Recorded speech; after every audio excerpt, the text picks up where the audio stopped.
मेरी शादी एक मोटी लड़की से होने जा रही थी, पर उससे बचने के लिए मैं एक अकेली लड़की को पैसे का लालच देकर अपनी पत्नी की एक्टिंग करने घर ले आया। वो बोली मुझे कपड़े पहनकर सोने की आदत नहीं है। रात को उसके खुले जिस्म पर नजर पड़ते ही मैं बेकाबू हो गया। उसे 5,000 रुपए देकर कहा अपना सब दे दो। उसने झट से मेरे पैंट में हाथ दिया और फिर जोर जोर से जो किया, मेरी सांस उखड़ने लगी। क्योंकि दोस्तों, ऐसी रोचक कहानी सुनने के लिए चैनल को सब्सक्राइब करें। मेरा नाम राज है। मैं सुबह से सड़कों पर मारा मारा फिर रहा हूँ। मुझे ऐसी लड़की की तलाश है जो मेरी जिंदगी में एक उम्मीद की किरण बनकर आए। यूं तो मैं अमीर घर का लड़का हूँ, अपनी मम्मी पापा का इकलौता बेटा हूँ। मेरे पापा कंपनी के सीईओ हैं, वह मुझ पर निर्भर करते हैं। खूबसूरत लड़कियां मेरे आसपास घूमती रहती है। लड़कियों के मामले में मैं बहुत तेज हूँ। जब जिस लड़की पर दिल आ जाता उससे अपनी जरूरत पूरी कर लेता। आज एक ही दिक्कत हो गई थी, मेरी जिंदगी में एक ऐसी परेशानी आ गई थी जिस वजह से मेरा जीवन 24 घंटों में हमेशा के लिए बदलने वाला था। मेरी शादी बचपन में ही तय हो गई थी। मेरी माँ की दोस्त सुमित्रा की बेटी से मेरी शादी सालों पहले तय हो चुकी थी। उस वक्त हम कोई रईस इंसान नहीं बल्कि मिडिल क्लास फैमिली थे। मेरे पापा की जॉब चली गई थी, घर की हालत बहुत बुरी थी और उस हालत में मेरी माँ की सहेली सुमित्रा आंटी हमारे साथ खड़ी थी। एक दिन उन्होंने मेरी माँ से कहा, अगर तुम लोग चाहो तो कोई बिजनेस देख लो, क्योंकि नौकरी तो मिलने से रही, यूं तो तुम्हारे घर का गुजारा नहीं चल सकता। मेरे मम्मी पापा कहने लगे, पर हमारे पास पैसे नहीं है। लेकिन तभी सुमित्रा आंटी ने मेरे पापा के हाथों में 2 लाख रुपए रख दिए। कहने लगी, इन पैसों से आप अपना कारोबार शुरू करें जीजाजी। उन पैसों से मेरे पापा ने अपना कारोबार शुरू किया था और आज हमारे पास करोड़ों की बिजनेस है। हम तो सुमित्रा आंटी से भी काफी रईस बन गए हैं, लेकिन मुसीबत में उन्होंने हमारा साथ दिया था। इसलिए मेरी माँ ने भी उनसे वचन दिया था कि उनकी बेटी से मेरी शादी करवाएंगी। बचपन में तो उनकी बेटी काफी खूबसूरत थी, पर जवान होते होते मोटी होती चली गई। मैंने उससे कई बार कहा था अपनी सेहत का ध्यान रखो, पर उसके हाथों में यह न था। मेरी माँ अभी यही चाहती है कि सुमित्रा आंटी की बेटी काजल से शादी कर लूं, पर मैं काजल से प्यार नहीं करता। इतनी मोटी होने के कारण काजल बदसूरत लगती है और आज हमारे पास करोड़ों की संपत्ति है। मैंने अपनी माँ से कहा, सुमित्रा आंटी ने जो पैसों से आपकी मदद की थी, क्यों ना आप उसे सूद समेत वापस कर दे। मुझे कुर्बान क्यों करना चाहती है माँ? पर मेरे मम्मी पापा उनका एहसान न भूल पाए। कहा, ऐसा नहीं होता बेटा, पर मेरी जो कुर्बानी देने चले, मुझे समझ नहीं आता था कि इससे मेरा क्या कसूर है। वह पक्की बात करने सुमित्रा आंटी के घर जाने वाले थे, पर मैं अंदर ही अंदर बहुत परेशान हो गया। मैं इस शादी से बचना चाहता था और उसका उपाय सोचने लगा। अचानक मेरे दिमाग में एक प्लान आया कि मैं किसी लड़की से शादी कर लूं, लेकिन मैं करोड़पति इंसान हूं। ऐसी कोई लड़कियां हैं जो मेरे पीछे पड़ी रहती हैं। उन लड़कियों को मुझसे कोई मतलब नहीं, बस मेरी दौलत से मतलब है। मैं ऐसी शादी नहीं करना चाहता था। मुझे लगा किसी गरीब लड़की से यह नकली शादी की एक्टिंग कर लेता हूँ। यही सोचकर आज मैं घर से बाहर निकला था। मुझे एक लड़की की जरूरत है। मैं सड़कों में काफी तेज तेज गाड़ी चला रहा था। उस वक्त धीमी धीमी बारिश हो रही थी। अचानक मेरी नजर रास्ते पर एक अकेली लड़की पर पड़ी। उसे देखकर मेरी हैरत का ठिकाना न रहा, क्योंकि लड़की बिल्कुल सफेद साड़ी में थी। मैं थोड़े आगे जाकर गाड़ी रोक ली। गाड़ी से उतरकर मैं उसके करीब चला गया। उसकी साड़ी बुरी तरीके से भीग चुकी थी। उसका बदन साफ नजर आ रहा था। साड़ी बहुत ही खूबसूरत थी और नेट से बनी हुई थी, पर गीले होने के कारण मुझे उसका जिस्म नजर आ रहा था। मेरी नजर उसके जिस्म में जो टिकी, लड़की को समझ में आ गया। कहने लगी, आप कौन हैं? मेरे सामने क्यों आ गए? लड़की की आवाज में एक तेजी थी। उसने अपने बालों को चोटी बना रखी थी। बाल गीले होने के कारण उसने अपनी चोटी खोल दी और बाल खुलकर सामने आ गए। लड़की की खूबसूरती देखकर मेरे मुंह से तो रस टपकने लगा था। मैंने कहा, मेरा नाम राज है, मैं बहुत बड़ी इंडस्ट्रियलिस्ट का बेटा हूँ। उसने कहा, इसमें मैं क्या कर सकती हूँ? मैंने कहा, देखो, मैं घुमा फिरा कर बात नहीं करना चाहता, मुझे एक लड़की चाहिए। उसने कहा, मैं यहाँ धंधा करने नहीं आई हूँ, मैं अपने घर जा रही हूँ। तुमने शायद मुझे गलत लड़की समझ लिया है। तुम जैसे रईस जादे तो अपने आप को बहुत ज्यादा ओवर स्मार्ट समझते हो। मैंने कहा, तुम गलत समझ रही हो, मुझे लड़की टाइम पास के लिए नहीं चाहिए। ऐसे ही मेरे आगे पीछे कई लड़कियाँ घूमती फिरती हैं। अपने आप को कोई बहुत बड़ी हूर परी न समझो। मुझे एक एक्ट्रेस चाहिए। काफी हैरत से मेरी ओर देखने लगी, कहने लगी, मैं कोई एक्ट्रेस नहीं हूँ, मैं तो एक मामूली लड़की हूँ। मैंने कहा, तुम्हें स्टेज पर एक्टिंग नहीं करनी है, मेरी जिंदगी में एक्टिंग करनी है और उसके लिए मैं तुम्हें 5 लाख रुपए दूंगा। मेरी बात सुनकर अपनी बड़ी बड़ी आंखें झपकाते हुए मुझे देखने लगी, फिर पूछा, कैसी एक्टिंग करनी है? मैंने कहा, तुम्हें मेरी पत्नी की एक्टिंग करनी पड़ेगी। उसकी आंखों में कई सारे सवाल थे।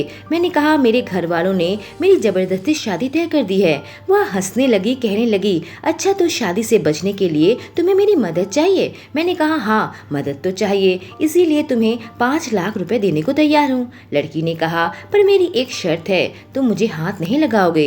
मैंने कहा, घबराओ मत, मेरे पास लड़कियों की कमी नहीं है, बस सबके सामने तुम्हें थोड़ा बहुत हाथ लगाना पड़ेगा ताकि लोगों को शक ना हो जाए। पब्लिक प्लेस में एक्टिंग, समझ रही हो ना? बताओ तुम्हें मंजूर है तो मैं कॉन्ट्रैक्ट रेडी करवा दूंगा। बिना कुछ सोचे समझे ही मैं उस लड़की से सौदा कर रहा था। मुझे पता तक नहीं था यह है कौन। उस वक्त मेरे अंदर इतना पागलपन सवार हो चुका था कि मैं आगे पीछे कुछ सोचा ही नहीं कि कब तक इसे झूठी पत्नी बनाकर रखूंगा, क्योंकि पक्की पक्की मैं इससे शादी तो नहीं करने वाला। शायद इस लड़की के मन में भी वही सवाल था। मुझसे पूछने लगी, कब तक एक्टिंग करनी पड़ेगी? मैंने कहा, जब तक मुझे सच में कोई लड़की पसंद न आ जाए या फिर जब तक काजल की शादी न हो जाए और मेरी जान छूट जाए। वह हंसने लगी। उससे बात करके लग रहा था लड़की काफी हंसमुख है, पर फिर कही, मुझे एक प्रॉब्लम है, 5 लाख रुपए के लिए मैं सालों तुम्हारे साथ नहीं रह सकती। मैं सोच में डूब गया, कहने लगा, तुम्हें रहने खाने को तो दे रहा हूँ ना? उसने कहा, यह सब तो मुझे ऐसे ही मिल जाता है। अगर मुझे 5 साल तक काम करना पड़े तो साल के 1 लाख रुपए तो बहुत कम है, क्योंकि जाने तुम्हें कब कोई लड़की पसंद आएगी, जाने काजल की कभी शादी होगी भी या नहीं। मुझे माफ करना, मैं ऐसे कॉन्ट्रैक्ट साइन नहीं कर सकती, तुम किसी और को ढूंढ लो, कहकर जाने लगी। मैंने उसका हाथ पकड़ लिया। मैंने कहा, मेरी कोई पत्नी बनेगी तो वह तुम ही बनोगी। मेरी आंखें देखकर वह थोड़ी सी डर गई। मैंने कभी किसी लड़की पर यूं जोर नहीं दिखाई, जाने इस लड़की पर क्यों जोर दिखाने लगा था। मैंने कहा, महीने के 50,000 रुपए तुम्हें पॉकेट मनी के तौर पर दूंगा। मैं समझ सकता हूँ तुम्हारे मन में क्या डर है, और यह 5 लाख रुपए ऊपर के। अब बताओ। अब हंसने लगी, कहने लगी, इन पैसों से तो फिर मेरी भी शादी हो जाएगी। मैंने कहा, जब तक तुम मेरे साथ रिश्ते में रहोगी किसी लड़के के साथ नहीं मिल सकती, कोई बॉयफ्रेंड नहीं बना सकती, किसी लड़के के साथ संबंध नहीं बना सकती। बोलो मंजूर है? उसने कहा, तुम मुझसे बहुत बड़ी चीज मांग रहे हो, मुझसे मेरी आजादी मांग रहे हो। मैंने कहा, यह जॉब है यार, तुम समझो बात। मैं कोशिश करूंगा तुम्हें जल्दी मुक्त कर दूंगा। उसने कहा, पर तुम्हारे साथ काम करते करते अगर मैं बूढ़ी हो गई तो? तुम जैसे मनचले लड़के को कभी कोई लड़की पसंद न आए तो फिर बुढ़ापे में मुझसे कौन शादी करेगा? अब मैं हंसने लगा। उसके सर पर हल्का सा मारते हुए कहा, ठीक है बाबा, 1 साल का कॉन्ट्रैक्ट करेंगे, उसके बाद तुम आजाद। अब वह हंसने लगी, कहने लगी, यह हुई ना बात। अब मैं उससे कहा, अब तुम अपना नाम भी तो बता दो। उसने कहा, मेरा नाम सिमरन है। मन ही मन सोचा, सिमरन वेट्सराज। मैरिज पेपर्स में उसके साइन करवा लिए थे, उसे कॉन्ट्रैक्ट साइन भी करवा लिया था। उस रात हम होटल में ही रुक गए थे। अगले दिन मैं सिमरन को अपने साथ लेकर घर आ गया। हम दोनों को साथ देखकर मेरी मम्मी पापा को हैरत का झटका लगा। कहने लगे, कौन है यह लड़की जो दुल्हन के भेष में हमारे घर पर आई है? मैंने कहा, यह आपके घर की बहू है, मेरी पत्नी है सिमरन। मैं सिमरन से बेहद प्यार करता था, उसके बिना जी नहीं सकता था। जब आप लोगों ने मेरी शादी जबरदस्ती काजल के साथ करने का फैसला किया था तो मैं अपनी जान लेने की सोच रहा था, पर सिमरन ने कहा, मुझसे शादी कर लो। एक बार अपने मम्मी पापा के बारे में सोचो, अगर तुम्हें कुछ हो जाए तो वे बेसहारा हो जाएंगे। मेरे मम्मी पापा मेरी ओर देखने लगे। उनके चेहरे से साफ लग रहा था इस शादी से खुश नहीं है। मेरी माँ ने अपनी सहेली सुमित्रा को फोन करके सारी बातें बता दी। मैं भी काजल से कॉल करके कह दिया कि तुम किसी अच्छे लड़के से शादी कर लो। मैं किसी और से प्यार करता था, इसलिए मैं शादी करने के लिए मजबूर हो गया। दिल के हाथों मजबूर था। काजल तो मन ही मन मुझे चाहती थी, या फिर मेरी दौलत को कह नहीं सकता।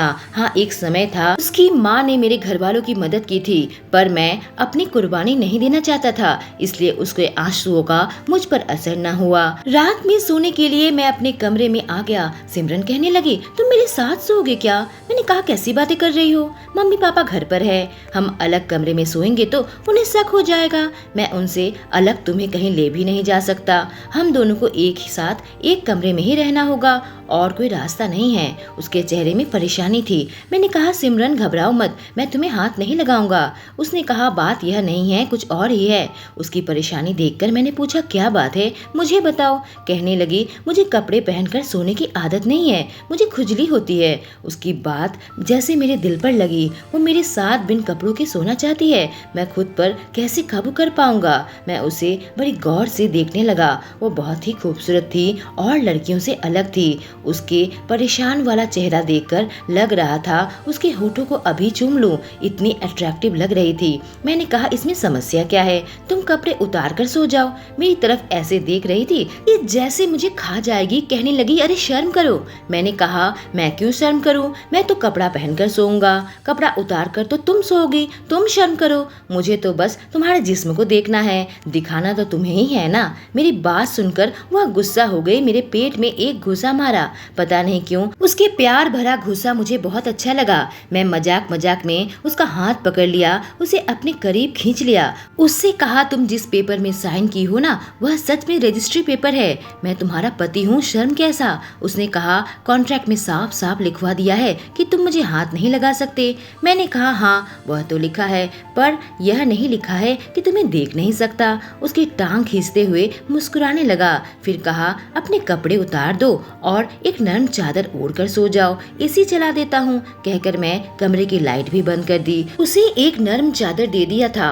अपने कपड़े उतार कर मेरे पास सोने आ गई थी। उसके जिस्म की खुशबू मुझे पागल बनाने लगा। मैं उसे हर हाल में हासिल करना चाहता था, मुझसे रहा नहीं जा रहा था। मैं सिमरन के करीब चला गया। कहने लगा यार तुम बिन कपड़ों के सोई हो, मुझसे रहा नहीं जा रहा, मुझे आज की रात दे दो, तुम्हें 5,000 रुपए दूंगा, उसके बाद तुम चाहोगी तो कभी हाथ नहीं लगाऊंगा, बस एक रात के लिए मेरी बन जाओ। वह झट से मान गई। यह देखकर मुझे बड़ा झटका लगा। लड़की तो मेरे लिए तैयार बैठी थी, खड़ी हो गई, अपना चादर हटा दिया। उसके जिस्म को देखकर मेरे अंदर तो मानो ज्वालामुखी भड़क उठी। मैं उसके करीब चला गया। कहने लगा मुझे प्यार करो।